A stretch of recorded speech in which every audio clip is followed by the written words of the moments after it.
मैं और मेरे सहकर्मी काम के बाद कुछ कर्षणात्मक वीडियो देखना पसंद करते हैं। यह पुरुषों के बीच एक सामान्य शौक है, लेकिन उस दिन मुझे हैरानी हुई जब मैंने पाया कि उनका सबसे पसंदीदा हॉट होस्ट मेरी पत्नी थी। पत्नी, मुझे हरा भरा महसूस हो रहा है।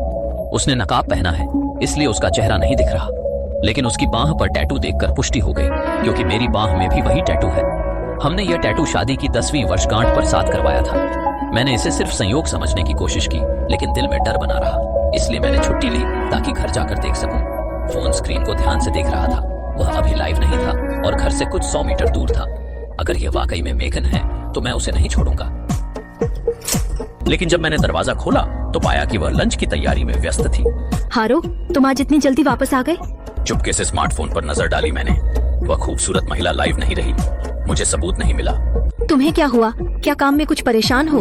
मैंने उसकी बात नहीं सुनी और उसकी गुप्तता से बहुत नाराज होकर तेजी से बेडरूम की ओर दौड़ा। अपराध स्थल ठीक करने का समय नहीं था, लेकिन यहाँ कोई असामान्यता नहीं थी, न सेक्सी मोजे न हॉट पायजामा।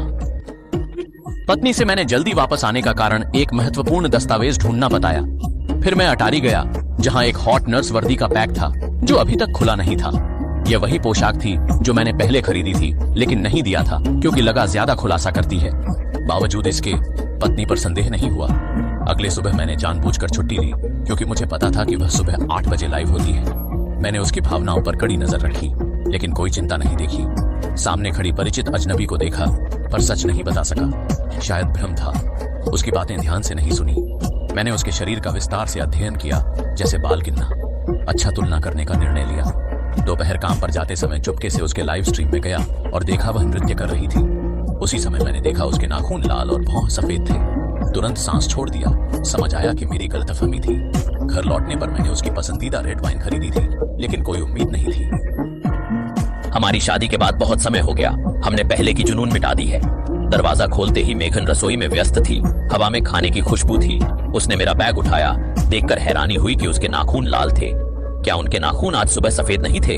वाह, इतने सालों में तुमने पहली बार मेरे नाखूनों पर ध्यान दिया। मैं बहुत खुश था और जगह पर ठमक रहा था। मुझे नहीं लगा थी कि मेरी पवित्र दिखने वाली पत्नी असल में एक आकर्षक महिला होस्ट है।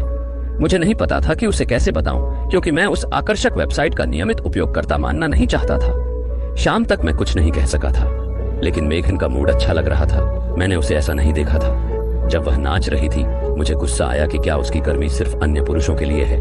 मैंने झूठ बोलकर सिर दर्द होने का बहाना किया और दूसरे कमरे में सो गया। इस शाम न बर्बाद करें, गोली खाकर वापस लौटे। मैं वापस जाने का इरादा नहीं था। मैं सोफे पर पड़ा रहा और पूरी रात आंख नहीं बंद की। मन में मैंने एक योजना बनाई।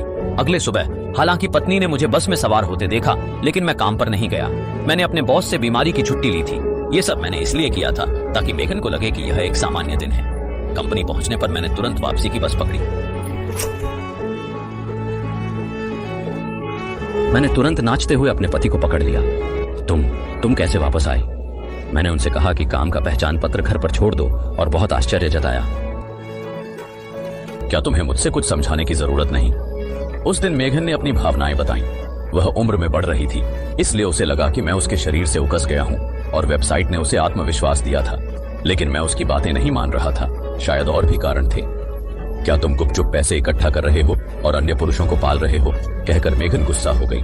उन्होंने तुरंत अपना फोन निकाला और चैट रिकॉर्ड्स व इंटरनेट चेक करने को कहा। देखो, इसमें कोई अश्लीलता नहीं है। लोग केवल मेरे नृत्य में रुचि रखते हैं। एक शरारती अक्सर मुझे परेशान करता है, लेकिन मैंने परवाह नहीं की। वह छिपना चाहता था क्योंकि बेईमानी करने वाली उसकी पत्नी थी। वह इतनी ईमानदार थी कि मैंने उसे और छिपाना नहीं चाहिए था, इसलिए मैंने सच्चाई से स्वीकार किया। यह संदेश सच में मेरा था। मैंने तुम्हारे अलावा किसी अन्य लड़की को ऐसा फ्लर्ट नहीं भेजा। मेघन ने अचानक खुशी से हंसना शुरू किया, जैसे हमने खोया हुआ जुनून फिर से पा लिया हो। अब हम एक दूसरे के साथ रोमांच की खोज में शर्मिंदा नहीं हैं। मैंने तेजी से ऊपर जाकर सेक्सी पायजामा उठाया। तोहफा मिलने पर मेघन बहुत खुश हो गई। एक बीमारी की छुट्टी लो। मैंने तुम्हारे लिए कुछ छोटे सरप्राइज तैयार किए हैं।